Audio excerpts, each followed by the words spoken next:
ಬೆತ್ಸಾಯಿದ ಕೊಳವು ಕಾಯುವಿಕೆಯ ಸ್ಥಳವಾಗಿದೆ. ಸಮಾರ್ಯದ ಬಾವಿಯು ಬಾಯಾರಿಕೆಯ ತಾಣವಾಗಿದೆ. ಆದರೆ ಯೇಸು ಈ ಎರಡಕ್ಕೂ ಉತ್ತರವಾಗಿದ್ದಾರೆ.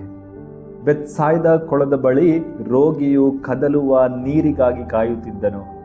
ಸಮಾರ್ಯದಲ್ಲಿ ಆ ಸ್ತ್ರೀಯು ತೃಪ್ತಿಪಡಿಸುವ ನೀರಿಗಾಗಿ ಆ ಬಾವಿಯಲ್ಲಿ ಹುಡುಕುತ್ತಿದ್ದಳು.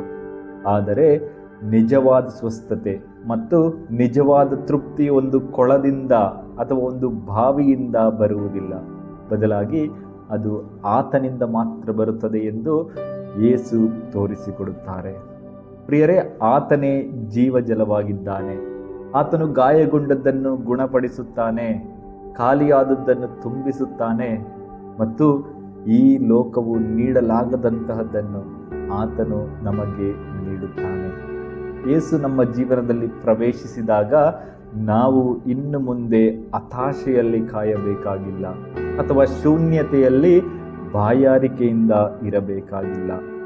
ಏಕೆಂದರೆ ಜೀವದ ಮೂಲ ಪುರುಷನೇ ನಮ್ಮ ಮುಂದೆ ನಿಂತಿದ್ದಾನೆ. ಪ್ರಿಯರೇ, ನಾವು ನಮ್ಮ ಕೊರತೆಗಳನ್ನು ನೀಗಿಸಲು ಲೋಕದ ಯಾವ ಕೊಳ ಅಥವಾ ಬಾವಿಗಳ ಮೇಲೆ ಅವಲಂಬಿತರಾಗುವ ಬದಲು ನಮ್ಮ ಜೊತೆಗಿರುವ ಯೇಸುವಿನ ಕಡೆಗೆ ತಿರುಗೋಣ.